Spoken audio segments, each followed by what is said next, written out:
Good afternoon from Geneva, Switzerland, and welcome to today's webinar. My name is Diana Conde Moure, and I am a Strategy and Operations Associate at the Earth Foundation.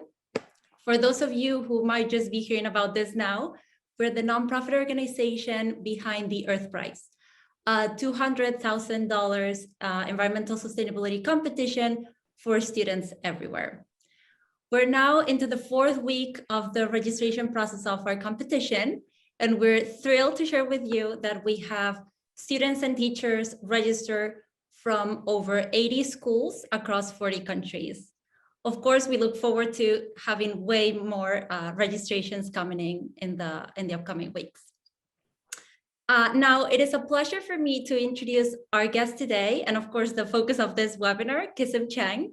You might have already heard about him, as he is one of the 9 change makers featured in the Earth Prize learning videos and a member of the adjudicating panel of the Earth Prize. On top of that, he is also a Forbes 30 Under 30 social entrepreneur and the co-founder of Rising, an initiative for which he's actually won the prestigious Hult Prize in 2018. Welcome, Kisum. Thank you for being with us today. Thank you so much for having me, Diana. Thank you. So the goals for today's webinar is for Kisum to share with all of us his own experience participating in and winning, of course, the Hult Prize competition, and to give some advice on how to bring an innovative idea to life. So I have a few questions prepared for you, Kisum, so you can share a little bit about your story with everyone. And as always, at the end of this webinar, we'll have a live Q&A session where everyone is welcome to ask us any questions they may have. So without dragging it any longer, Kisum, my first question for you is, where did you grow up and what were you like as a young kid? Sure. So I was born in Hong Kong, but I think when I was like around 6, 8 months old, my parents moved me to Sri Lanka, where I spent 10 years of my life. I lived in Colombo, the city over there. And then for all the way until high school, I spent that time in Vietnam, in Ho Chi Minh City. And now I'm based over here in London. And what was I like as a child? I would say I was like a pretty quiet child. I was really sort of obedient at school. I just like did the work, handed stuff on time, even though it was probably done like a couple hours before it was due. So obedient, but like in a slightly mischievous way, but really quiet. I was super shy, not really that confident, to be honest. Yeah. Well, that sounds like a great mix to me. Okay, so I imagine, looking at your trajectory, that at some point you really became interested in social entrepreneurship. So can you tell us a little bit about, at what point did this happen and how this happened really? And of course, why did you sign up for the Hult Prize? Sure. So my sort of entrance into social entrepreneurship was kind of by accident. The situation was right after I graduated high school. I was in university. I was studying the biomedical sciences, and I was trying to get a career in medicine, so becoming a doctor. But I think it was like 3 weeks into my course, I realized that I absolutely hated what I was learning. I had no interest in what I was like being taught, and so what I realized was I needed a backup because I didn't want to waste my time in university. And so I was trying to search for explore all of these other different routes of what career I could go into. So most of them were the typical sort of Asian careers. So your investment banking, accountant, engineer, to see if I can transition into any of those. And so the career path that I was fixated on was probably consulting, so management consulting. It was something that seemed cool at the time. Yeah, all of my friends were doing it. All of my friends that hated the course I was in was also trying to pursue that. So I was like, why not? Um, and as part of my journey to build my CV, to transition from just a simple sort of biomed CV to one that's suitable for consulting, I had to join tons of business related stuff. So as part of that, one of them was a business case competition called the Hult Prize. And at first I was like, the marketing of it was really well done. The tagline was win $1 million to make your idea a reality. And at the time I was just like, I need to be able to use that catchphrase, maybe like pass through a couple of the first rounds. And so I can slip that into my CV.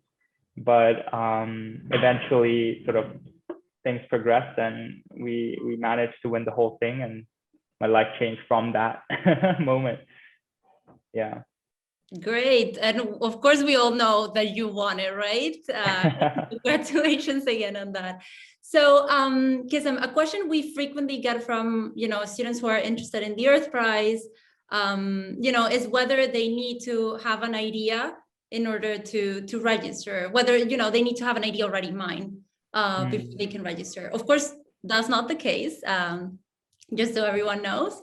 But we were wondering, what was your case? Did you already have an idea in mind when you signed up for the Hult Prize, or how did that work out?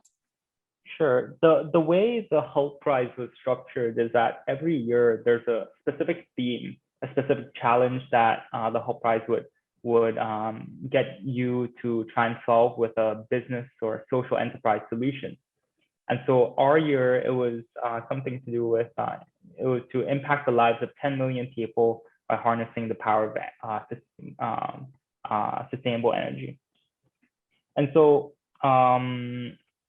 because of the nature of the format of the prize, you couldn't have already come up with an idea and then, well, I guess you could have, but in my case and many of the teams that participated, it wasn't.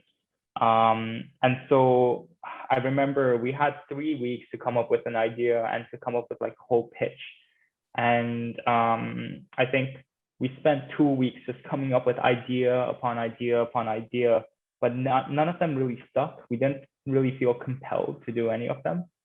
But what really changed was when we sort of shifted our thinking to how can we come up with an idea that solves this big challenge, to instead trying to see what are the existing problems there were that related to the challenge, that we can find a solution that fits the competition, and sort of look at it from like a problem solving approach.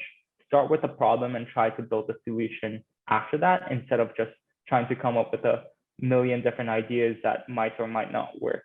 It's way easier to start off with a problem and then try to build a solution from it. And that's what we ended up doing. And we had 1 week to refine that idea and to pitch it. Yeah, and it gets so much easier because you have like a solid foundation to start off. This is your core truth, your core assumption based on sort of reality, which is your problem. Okay, thank you for sharing that. So what you're saying now, is precisely what we have in mind for the Earth Prize participants. In fact, that's very much why, the Earth Prize learning materials were created in the first place. We think, they will serve as a great inspiration for the kids who might not even know what kind of environmental problem they even want to target, right? So that sounds great. Yes. So how was the process of working in a team like? Were there any specific challenges that you faced in coming up with? There were so many different challenges. Where do I even start? I think in terms of working in a team, what I found to be the most useful mindset is there's always going to be sort of differences in sort of perspectives on how to solve a problem. But I think the important thing is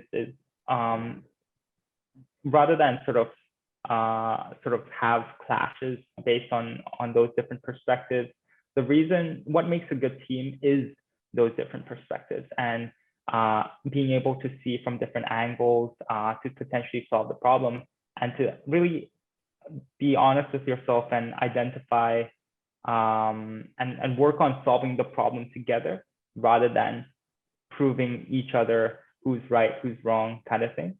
I think that was sort of one of the key learnings that I got working in a team. And there's so many different people and with like so many different backgrounds, and everyone has a different sort of value add, 100%. You just need to be able to really find what you think your greatest addition to the team is, and having that self-awareness amongst also sort of teaming up with other people that have complementary skills to yourself. I think having the core team and having a strong team, that's one of the most important things in whatever you do, because it's almost a guarantee that things are going to go wrong, problems are going to arise.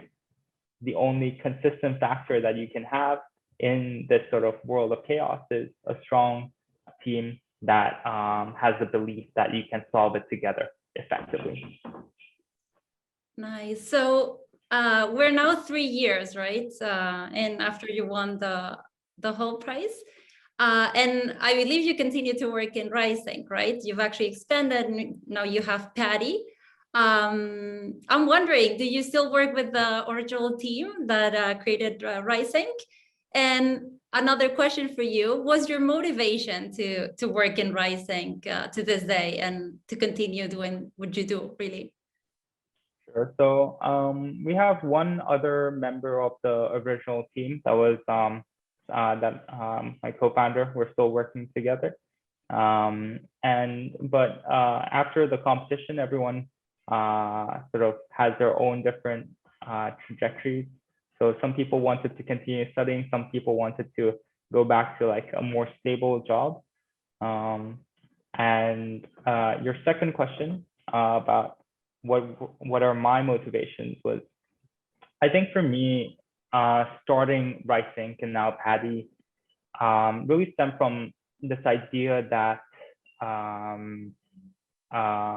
was instilled through my mentors when I was taking part in the competition. And that was this idea that my main concern with starting a social enterprise was sure, you were doing a lot of good in the world, but that was it, right? There was no other incentive. Whereas if you went through like a normal stable job, maybe there were like greater financial incentives. But this idea of a social enterprise is born by fusing sort of charities and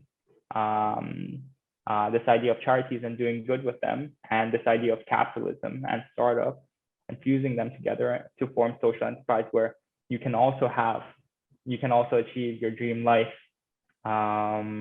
or whatever your financial goals or motivations are through this idea. And so that attracted me and as well. So I think it's just like this holistic thing. You're making money whilst doing good in the world.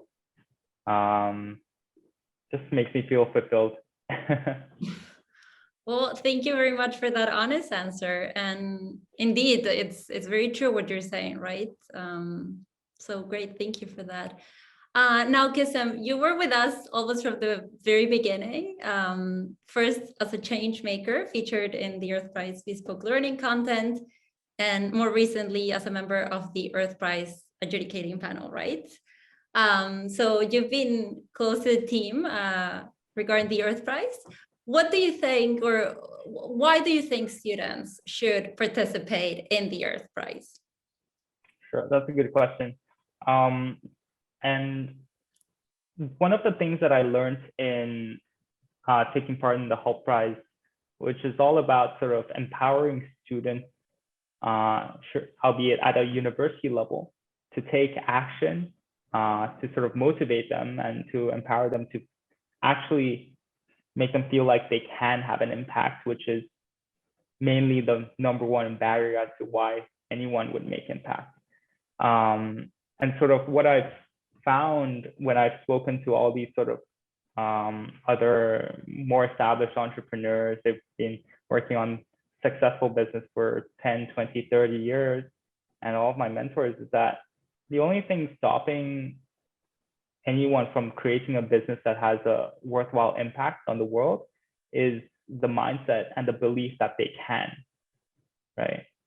And I'm a firm believer in, like, the earlier that you start doing things, the faster you'll learn. But you obviously have to work smart. And what better way of learning early when you're still in high school, when other people aren't even thinking about starting their own business or starting their own impact organization? Because everyone has the skills, 100% sure, or at least the ability to learn those skills. That's a constant, no matter your age, no matter what degrees you have, no matter what companies you work for. You can still network and gain the others. And the thing that I find about younger people as well is that they have more energy to compensate for the lack of experience. I remember when I was just starting writing, when I was 19, I was just like hustling. I could like pull all-nighters like it was nothing. It's taken a slight toll right now, but that's definitely a leveraging point that you can have as a young person. And on top of that, the other limiting factor is experience, know-how, and maybe network. All of those things you can get. Experience you can get and accelerate when you start early, right? Even if you don't win the Earth Prize, which is probably is a high likelihood, right? If everything being equal, there's only a couple of winners. However, the main thing to take away from this is the whole experience, the learning, and the mentorship that you gain in the process, because chances are this is your first stepping stone to expose yourself to actually to make yourself realize that, hey, you can actually do this. But the final point, I know I've been talking a lot for this one question, but I'm just so passionate about this. Every time a student asks me like, oh, should I take part in this competition, XYZ? Yes, 100%.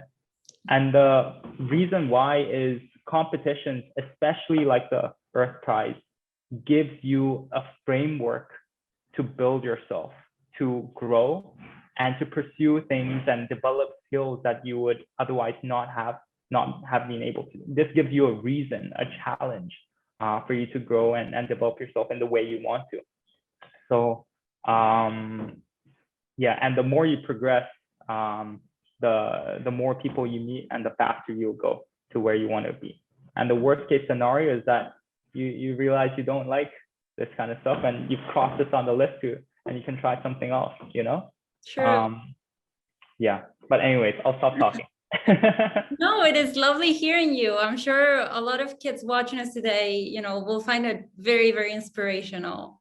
And also adding to what you just mentioned, it is the goal for the Earth Foundation really to create this alumni association where, all participants from the Earth Prize, but also, from the Earth Foundation Awards, our change makers included, can come together and really create this network to accelerate change. So, that's definitely a gap that we're trying to fill in that you just mentioned.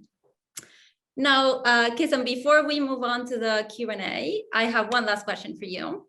Sure thing. For all those students watching you today who perhaps are already registered or are considering registering for the Earth Prize, what advice would you give to someone just starting in the Earth Prize? And if there's one thing you wish you knew when you started, what would it be? Okay. I think I might merge those two questions because they're kind of the same in my mind. But I would say the team stuff that we mentioned earlier, that's paramount. Try to find people that you enjoy working with. That's usually an indicator as to if you'll gel well, and in terms of personalities. But also try to keep an open mind in terms of finding people to be part of the team that has a different sort of skill set or a different interest, and try meeting new people. So you can have a combination. The second thing is, I think one of the most challenging things in the beginning is actually thinking of an idea and something that you're actually interested in. I would say in order to get over that, it's yeah, once again, start off with a problem and just like come together and brainstorm a bunch of different problems that you'd want to solve that are related to environmental or social issues. And from there, come up with potential solutions. I would say another secret trick that we deployed in Hult Prize was when we were first coming up with the idea, we would, our first idea was terrible, right? Our first solution was terrible. I looked at it and I was like, did I really make that? But I did, and I still make those ideas. But the main thing to do is the only way you'll know if it's a good idea or not, apart from using common sense and your judgment, is by presenting those ideas to other people to see what they think. And ideally, you'd present it to subject matter experts, so people who are more sort of well-versed in that sort of sector, industry, field, community. So it could be your friend's parents who work in a company that's doing something related, right? Ask them if you can pitch this idea to them. Say you're competing in this $200,000 prize. Can I have like 2 minutes of your time to present this idea and let me know what you think? I would cold email, cold message people. It's not just about leveraging your current network. It's about expanding your network, right? And using the Earth Prize as a framework to enable you to do that. And this can be sort of related to even getting you into university. You can contact a university professor, say, hey, I'm taking part in this competition. Could I have 15 minutes of your time for a Zoom call, right? Or a meeting. So this is, yeah, you're in the best place to do all of this, because if you're like a much older person with no background in entrepreneurship or starting something like this, they're much less likely to answer your email, right? So make sure you reach out to a bunch of people and keep following up with them. Even if they don't reply, chances are they just think it's like a spam email or that you're not serious. Show them you're serious by following up, emailing, cold calling everyone that you think can help you in this journey. Because what you're trying to do is solve a local problem that has the potential to change people's lives, and who doesn't want to help to do that, right? So it's leverage the network. That's great. Thank you for that, Kisum. I really hope if there are any students watching you today are taking, really good notes on this, because those are pretty awesome tips. Now, I'm very happy to open the stage for the Q&A session. I see there are a few questions already in the chat box. I'll be going through these and then decide, who can answer them best. And of course, we'll try to answer as many as we can in the time we have left. Okay, so Kisum, I think this one is for you already. What was the biggest challenge you faced during the Hult Prize? I think one of the biggest challenge was being from a non-sort of business background. We had to learn a lot in a very short amount of time in terms of how do you manage, like basic stuff that if you did like a business degree or like did even basic business studies in high school, you'd know. Like I didn't know how to do our accounts, and like it took me a bunch of time to sort out our profit loss statements and all of that. But I would say just my biggest challenge was to learn all of that. And it's to really, what I learned is to have like a growth mindset. You're not going to be an expert on day one on anything, but the most important thing is to not let that demotivate you and to keep an eye on what you're actually trying to do and your vision. And I highly encourage you to think big. Because only if you think big, and when you try to reach for that big goal, and even if you don't reach it, you'll have made substantial progress towards that goal.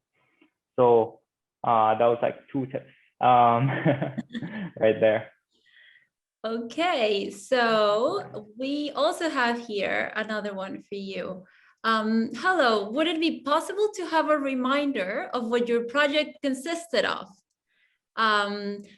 I just want to mention here that if you register for the Earth Prize, you'll get immediate access to all our Changemaker videos, including the one featuring Kisum Chan. So you can also hear his story there. But of course, Kisum, I think they want to hear from you. Sure thing. So our original idea was, if I remember correctly, our Rice Inc. mission is to end rice wastage in the industry. Right now, there's 30% of rice that's currently wasted, and that amounts to, I forget the actual number, but 20, like a lot. If you save all of that, you can quite literally end world hunger almost twice over, right? So it's a massive amount of rice, and in like $56 billion industry, that's a massive amount of financial value that's also being lost to everyone in the supply chain, especially farmers. So we identified that there was this one specific part in the rice supply chain that was causing a lot of this wastage, and it's right after farmers harvest. It's the drying stage. You have to dry the rice, and then it goes to get milled, and then it gets packaged and stored. So in this drying stage, farmers were using a really traditional technique because they couldn't afford the machines to sort of instead. So what they were doing was they were sun drying their rice by laying it down on the street. And so research has shown that this process actually attributes to 30% of the total wastage that was happening. And so we wanted to try and find a solution to it. And we found there were these this thing called a solar bubble, which is basically this fan and heater on one end and this massive inflatable sort of balloon tube thing where you can load the rice and unpack it. You can load the rice and then dry it and then roll it back up and then put it on a motorbike and transfer it to another location.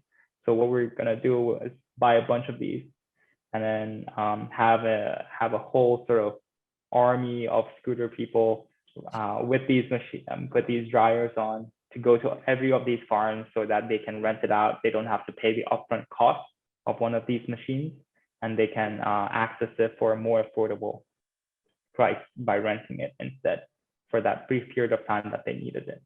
But it was like a logistical nightmare, and so that didn't sort of go through in the end.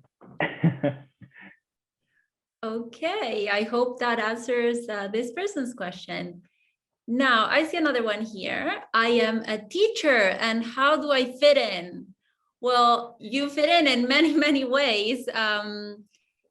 First of all, the Earth Prize is a competition for teenage students, of course, but for them to be able to participate, they need to have a supervisor, right? This supervisor can be a teacher, like you, or any other educational coordinator in their program.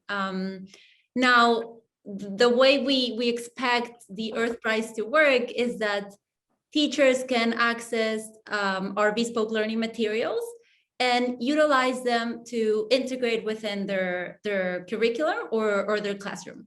So in the Earth Prize learning content videos, you'll find a lot of inspiration and even important environmental sustainability concepts that you can use to help teach your children, your students, about this important topic. So for sure, you do fit in. Also, kids will need their teacher in order to create their teams. So this also ties in with another question I see here.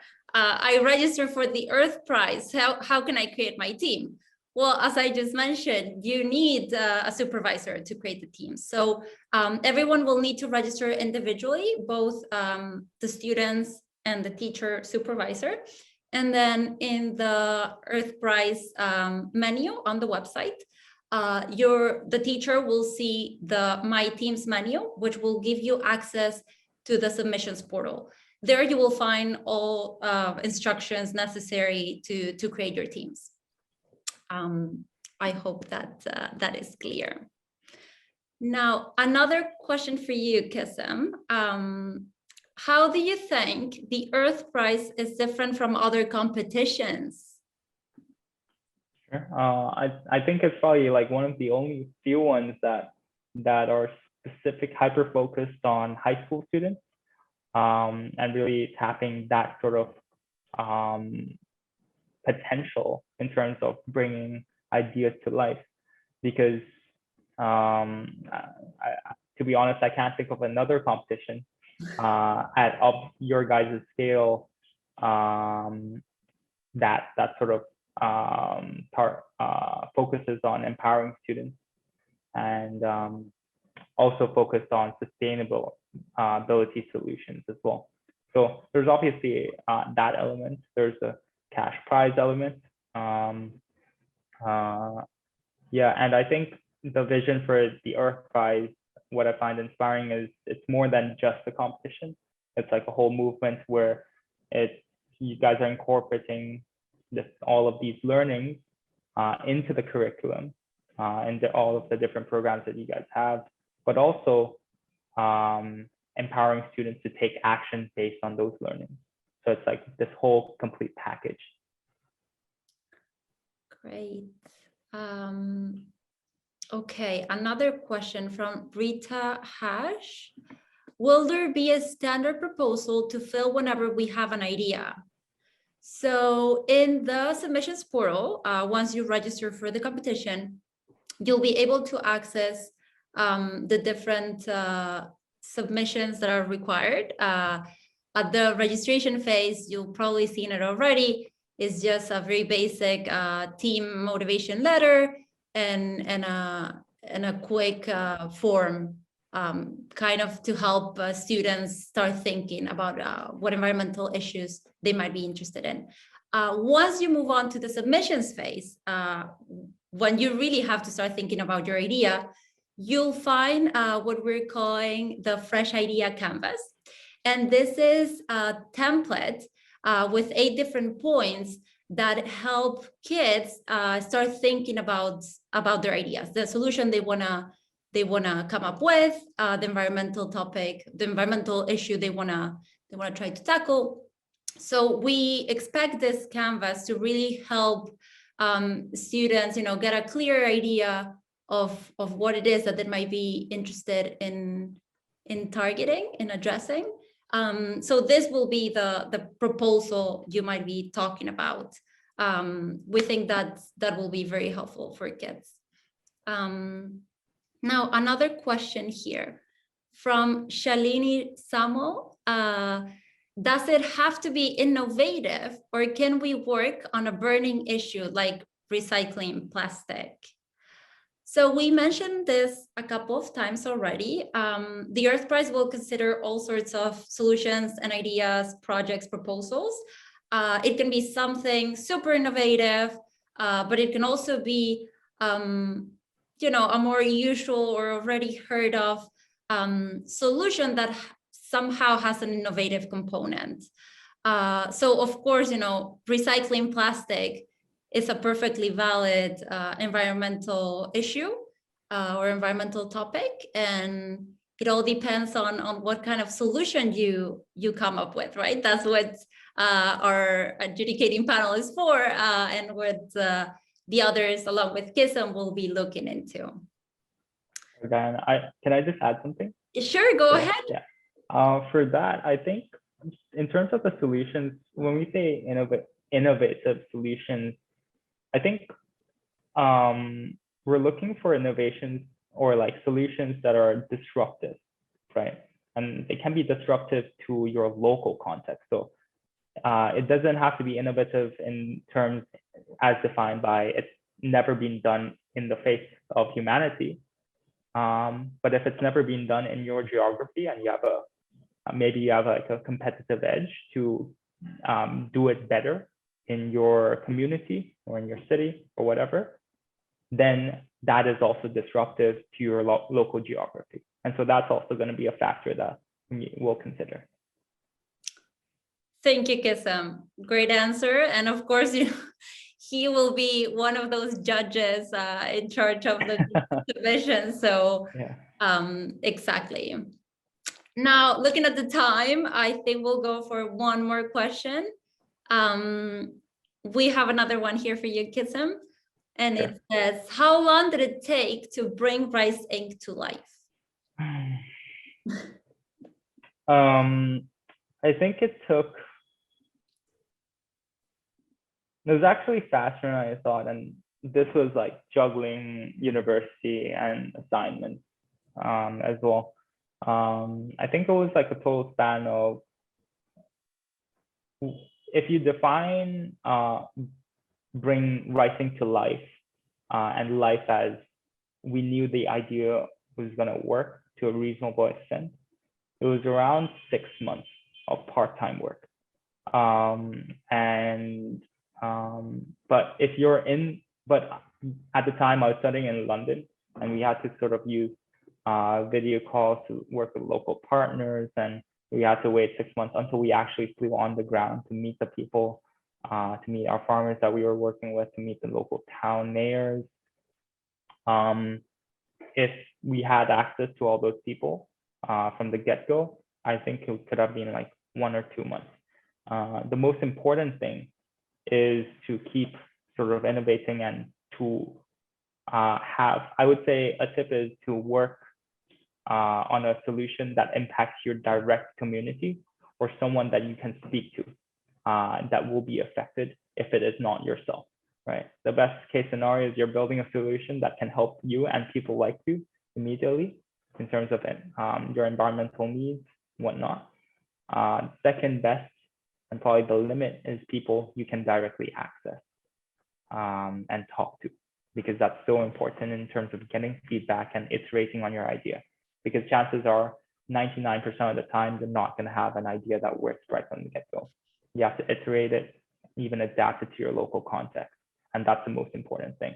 And that, depending on your idea, it can take, I mean, every business is different. I've seen ideas come to life in a matter of weeks to around like 10 years. I've heard some people commercializing their idea. But yeah, if it's like a tech-based solution, you can deploy it, program, make a mock-up within like a couple of weeks if you work smart.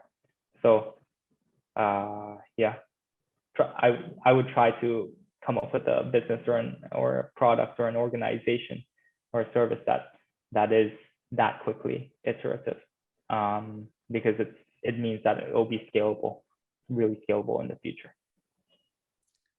Great. Well, thank you very much, Kisum, for sharing all this with us, for sharing your advice, your experiences, of course, your thoughts on the Earth Prize competition too. This is it for today. Thank you, everyone watching us, for tuning in from all over, really. Now, I want to remind everyone that registration for the Earth Prize will be open until October 31st. You can register by accessing our website, theearthprize.org. Now, if you're still in doubt, I want to remind you too that registration for the Earth Prize is completely free. It will be free always, and it will give you immediate access to our bespoke learning content and our mentors. If you still have questions about the competition, do not hesitate to reach out to any member of our team. We will always be happy to answer all your questions. So again, if any of you, as always, knows any secondary education teacher or student who might be interested in the Earth Prize, do share this initiative with them. We will be happy to get more schools, teachers, and students register. So thank you again, Kisum, for being with me today here. And to everyone, have a nice morning, afternoon, evening, wherever you are. And we will see you in our next webinar.